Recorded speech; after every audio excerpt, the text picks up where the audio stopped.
The Innovators Network.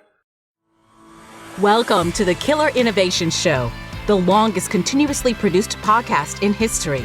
Each week, Phil McKinney brings you the insights and strategies to amplify your creativity and innovation skills. Here's your host, Phil McKinney.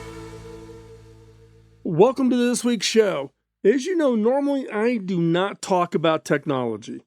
Maybe it's a mental block.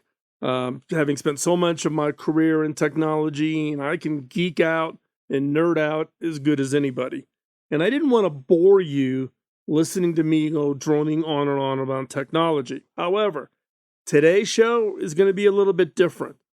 One of the things that I do is just part of my job and my career over the years has been around what I call technology scouting or innovation scouting.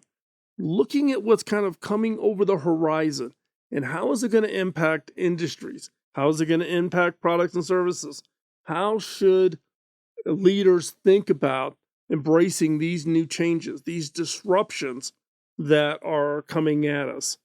And so there's one area, and I was asked to write an article on it recently. And so today's show is really based off of the research that I did for that article. And it was really around an innovation technology scouting exercise I did around nanobots.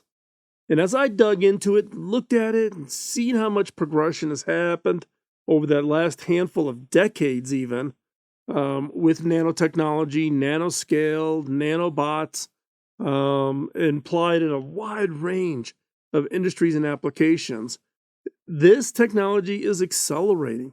It is something that should be on all of our radar screens. And think about it as a fundamental innovation that other innovations are built on top of. Just like fundamental innovation of semiconductor, you buy a microprocessor, but the real innovation is the code, the applications, the device that's manufactured. Nano is in that category. Think of this as a fundamental base, foundational innovation that other innovations are getting built on top of that are going to be transformative. And the market impact, we'll talk about that in today's show, is massive. This is something that should be on your radar screen, and it should be on your leaders' radar screen. So, before we hop into today's show on talking about innovating with nanobots, got that favor to ask: follow, like, and share. Follow us on social media. Give us a like, a thumbs up, rate us over wherever you get your podcast, and then share this podcast with others. Let others know about it and help them get up to speed and stay ahead in these highly competitive markets. And with that, let's hop in to this week's episode. This episode is sponsored by Zoom. With Zoom, you can streamline your communication, collaboration, and creativity all in one place. Zoom is the market-leading platform that provides video meetings, voice, webinars, and chat across desktops, phones, tablets, and conference room systems. To learn more about Zoom and sign up for your free account, visit killerinnovations.com/Zoom.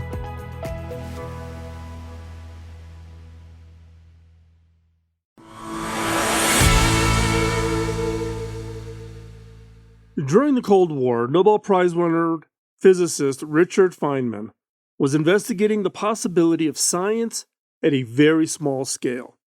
He published a paper entitled, quote, "There's plenty of room at the bottom," end quote. It was inviting scientists to enter an entirely new field of physics. Feynman wanted to create machines that could assemble molecules atom by atom. He dreamed of the day when you could swallow a device that would save your life from disease. His idea may sound like science fiction, but they are possible. Nature's already proven that.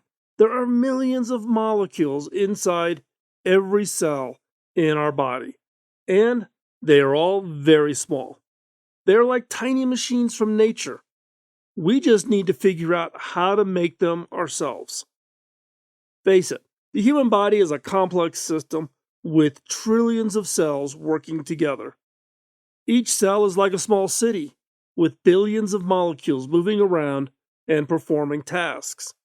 Just as in a city, there are different molecules that work together to keep things running smoothly. There are proteins, carbohydrates, lipids, and minerals. And just as in a city, each molecule does have a specific job. Proteins are the builders. They make up the cell's structure like the buildings in a city. Carbohydrates are the energy source. Lipids are the cell's insulation. Minerals are used for many different things like communication and transportation. All of these molecules are important, but the most important molecule in the cell is DNA. DNA is like the blueprint for the cell. It contains the instructions for how the cell should look and function. The scale of these molecules is tiny. A protein molecule is about as wide as a human hair. DNA is even smaller. It's about as wide as a virus, which is 1/1,000,000th of a meter, a nanometer. So when Feynman was talking about making machines that could assemble molecules atom by atom, he was talking about something very small indeed.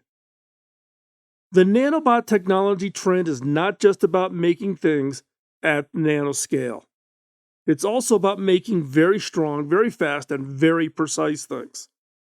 In his famous 1964 talk, Feynman outlined a vision for the future of nanotechnology in which we could build tiny machines to precise specifications. Most people believe that the future was impossible and that Feynman was crazy. But Feynman was confident that it could be done, and you know what? He was right. Nanotechnology has come a long way in the past few decades. In fact, it has progressed so rapidly that many of Feynman's predictions have already come true. Some of the most impressive microscopic machines are those that scientists at IBM Research have built. In 2016, IBM researchers announced that they had created the world's smallest motor. This tiny motor is just 1 nanometer by 1 nanometer by 4 nanometers in size.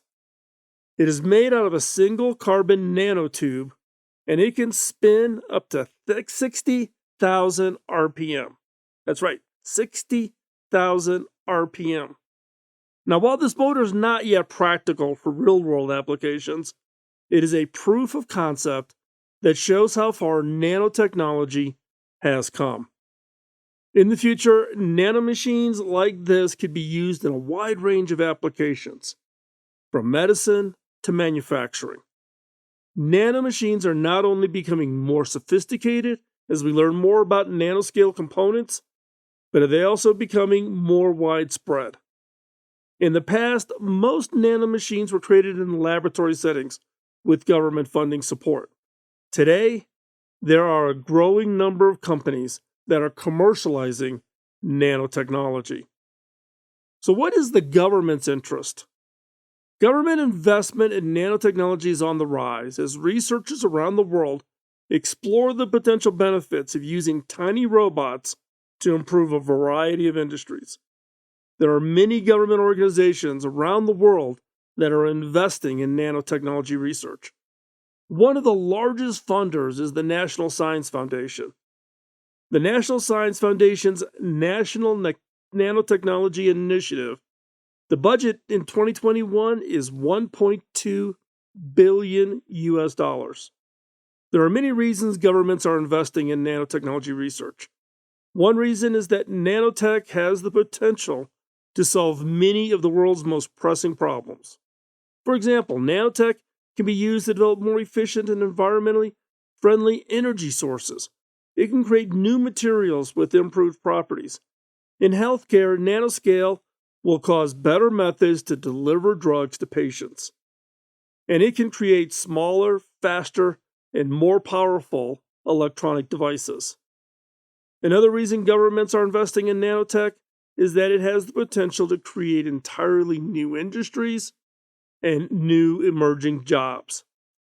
Nanotechnology has the potential to create entirely new industries, markets, segments, solutions across the board. It will also improve existing industries by making them more efficient and competitive. For example, the automotive industry is using such devices at nanoscale to accelerate the development of lighter and stronger materials for vehicles. And the result of that is fuel savings and reduced emissions. So, if nanotechnology is the next big thing, what are some of these use cases? How should you think about nanotechnology and where you may have an opportunity to innovate using nanotechnologies to solve problems that today we don't have a path to solution? Now, these amazing innovations can be programmed to do a wide range of tasks that can benefit from building things, everything from nanoscale, stacking it up, to making things that have huge impact. But what is it that they can really do? Now, I'm going to walk through just a few examples. This is not exhaustive. Think of this as inspiration for you to think about how would you apply nanotechnology to your industry, to your organization, or what new industries would you create? What new companies would you create that could build a solution using nanotechnology that has never been solved before? So let's walk through these use cases. Number one, cancer treatment. Nanobots can help in the early diagnosis of cancer cells. By attaching a fluorescent marker to the nanobots, doctors can track them as they move through the body at the molecular level. This can help doctors determine the best way to treat the patient's specific type of cancer. In addition, nanobots can actually destroy the cancer cells. By heating the nanobots, they can kill cancer cells without harming the healthy cells in the cancer patient. Another is brain-computer interface. Nanobots can create new technologies, a brain-computer interface. This will allow people to control computers with their thoughts. Nanobots can read the electrical signals in the brain and translate them into commands for a computer.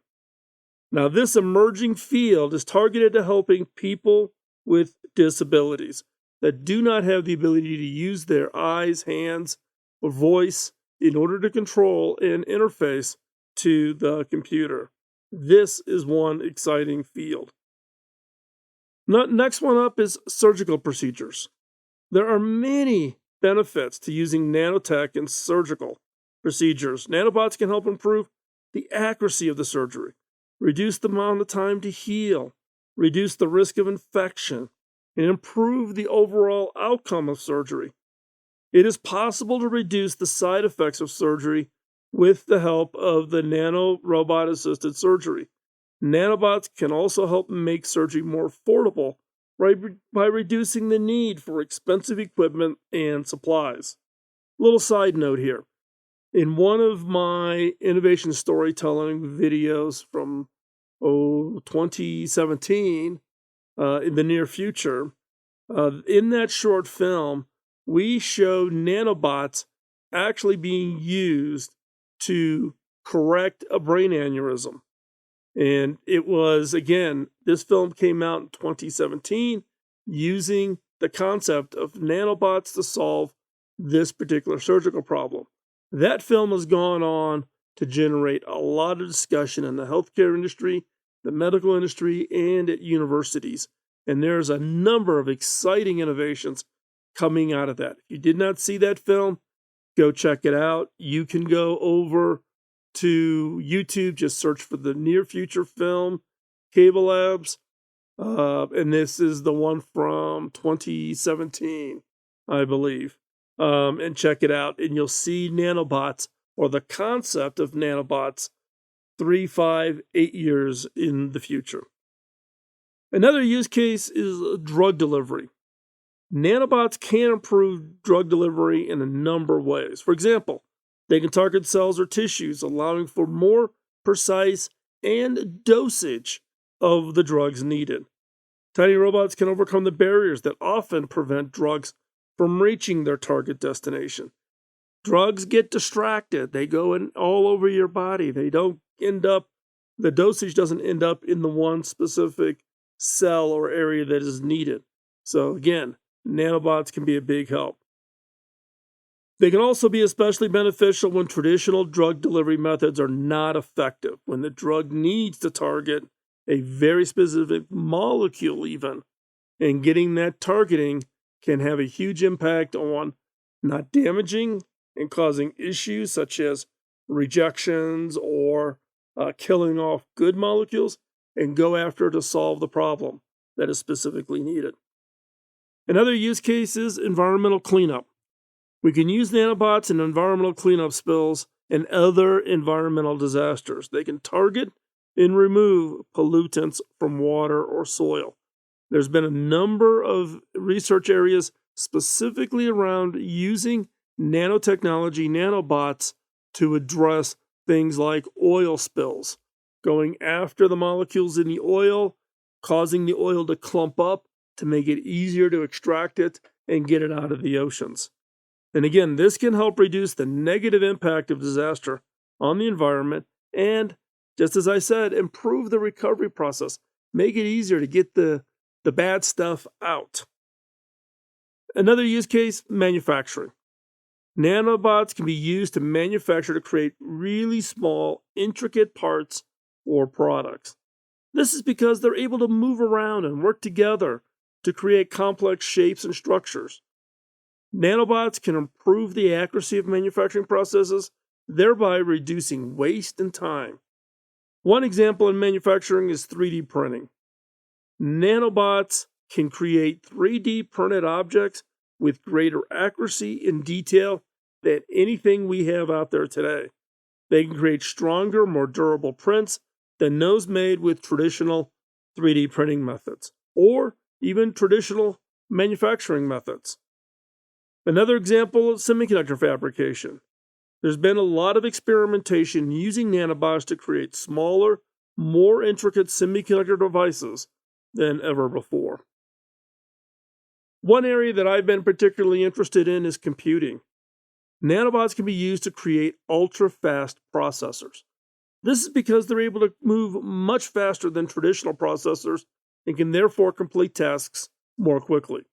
Additionally, nanobots can store large amounts of data and create entirely new storage structures, storage methodologies, storage approaches that we just never have considered before. And why is this? Is because they're able to take up less space than other traditional storage methods, whether that be a spinning hard drive or solid-state disk drives. As a result, nanobots can help improve computing speeds and performance.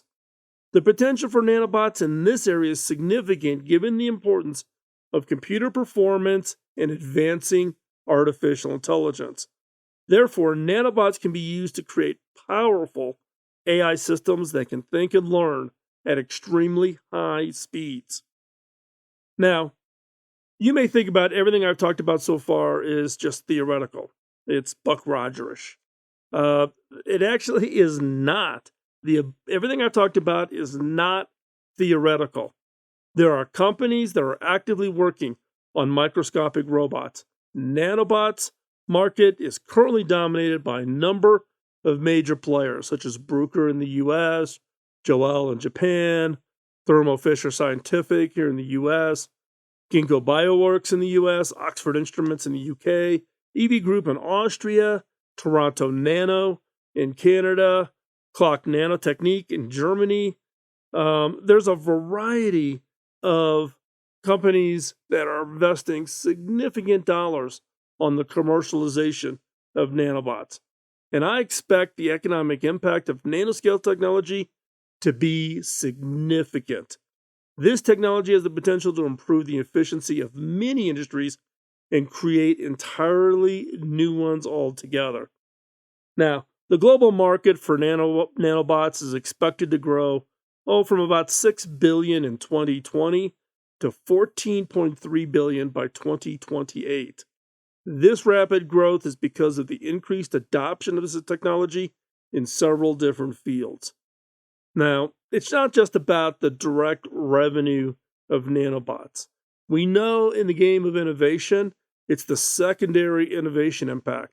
The use of that innovation to have a positive impact downstream of other industries. In the case of nanobots, the secondary economic impact on industries that adopt them will be projected to be, get this, $3.1 trillion, that's with a T, $3.1 trillion by 2035. This impact will come from increased productivity and efficiency applied to very specific industries. And so, therefore, the economic impact of nanotech will be far reaching. It can generate some of the most significant changes we've seen in the applications and deployment of next generation innovations. Now, as nanobots become more prevalent, leaders will need to evaluate how they can best leverage this technology in order to improve their business.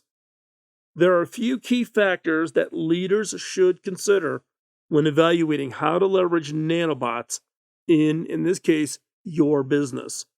First, you should consider the specific applications that would be most beneficial, that would take advantage of the nanotechnologies. Second, you should assess the potential benefits in terms of increased efficiency and productivity and project that out 3, 5, 8 years out into the future.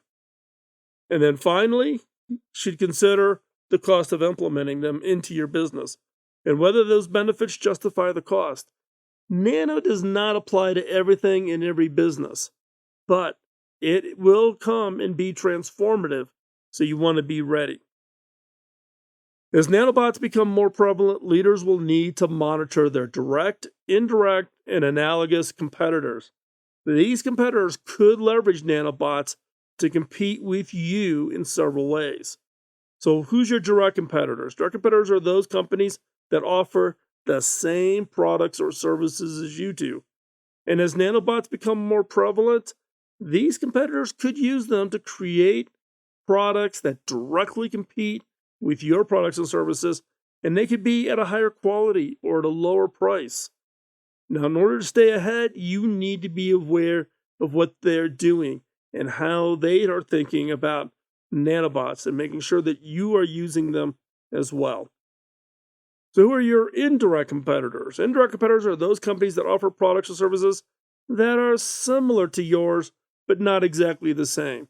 Maybe they address an adjacent market, or they have a product that combines 3 or 4 products, or only address a segment of your market.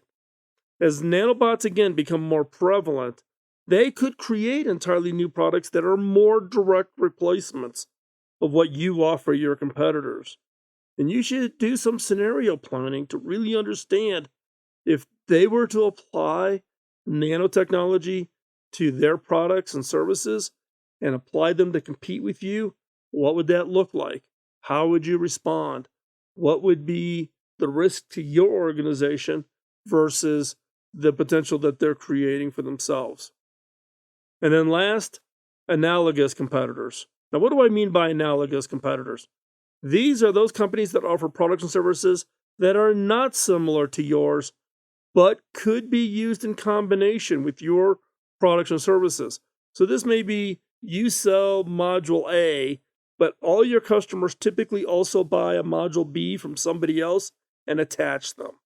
So these are products that do not directly compete, but work with your products or services. That is an analogous competitor. Now, if that building of module B and they come up with an approach, or nanotechnology opens a door for them to all of a sudden create a product that is B plus A, now they compete with you. What does that look like? How would you use nanotechnology to do that? What would be your response if that happens? So again, you want to be thinking about these and get ahead of the curve, not wait until they are inflicted on you. Now, I'm going to make some predictions, and I typically, as you know, don't make a lot of predictions. But the reason I've dedicated an entire episode to this is that I predict the economic impact of nanoscale technology will be significant. This technology has the potential to really change and transform entire industries with higher efficiency, better productivity, better overall margins, and open up doors to entirely new solutions that today we just simply cannot innovate. And as leaders should consider the specific applications of these nanobots, this nanoscale technology, and how would it be most beneficial to them. And then experiment, play around with it. Go visit some universities, go visit some of the companies I listed who are working with this to understand how it could potentially be used and what would the impact be to your industry. Now, those leaders that choose to ignore this technology do so at their own peril. As nanobots become more prevalent, they will present a real and present threat to those companies that don't leverage them. Remember, the secondary impact. Other companies are building the nanotechnologies, but how they get applied to your industries is a secondary impact.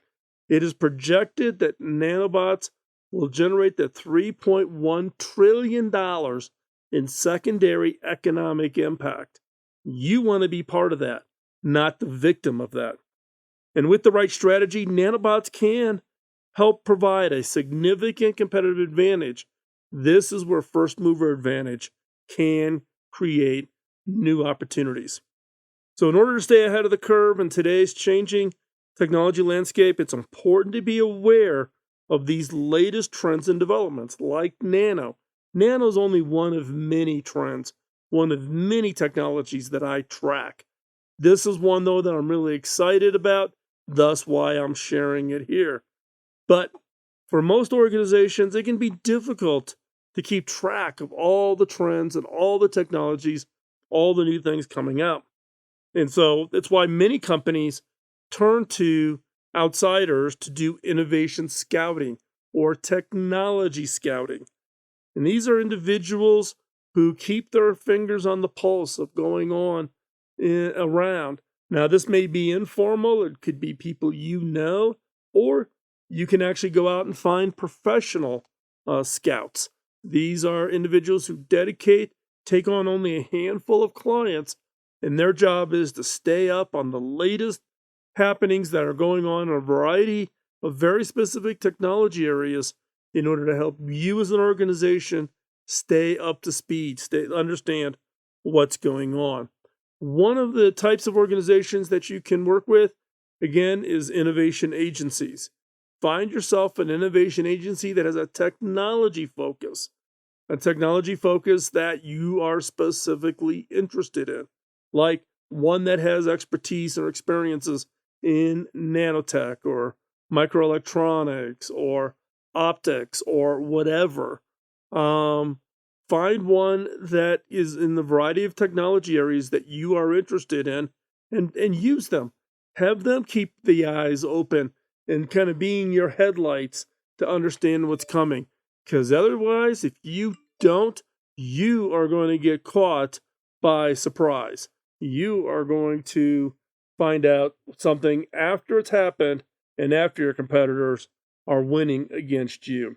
Now, if you're interested in learning more about how innovation agencies do technology or innovation scouting, you can search for it on Google. There's loads of them out there. If you want a specific example, hop on over to TechTrend, TechTrend.com. You can look at it under the services button, and it lists out all of the different services. And if you go over to articles, I think there's an article that I wrote for them a while back around scouting and how to do it. So you can learn a little bit if you want to staff up your own scouting. Now, in full disclosure, TechTrend is an innovation agency. It's the innovation agency I started back in 1996. I am the chairman of the board, but I take no revenue from TechTrend, and I'm not all that active in the day-to-day. So hop on over there, take a look. You see the portfolio. And if you drop a message to hello@techtrend.com, they'll get back to you and have a conversation with you and see if there might be anything they can help you with. And with that, again, the key here is that you want to make sure, in this case of the nanotechnology, that with the right strategy, you can create a significant, and I mean significant, competitive advantage for your organization that will move you into being the market leader.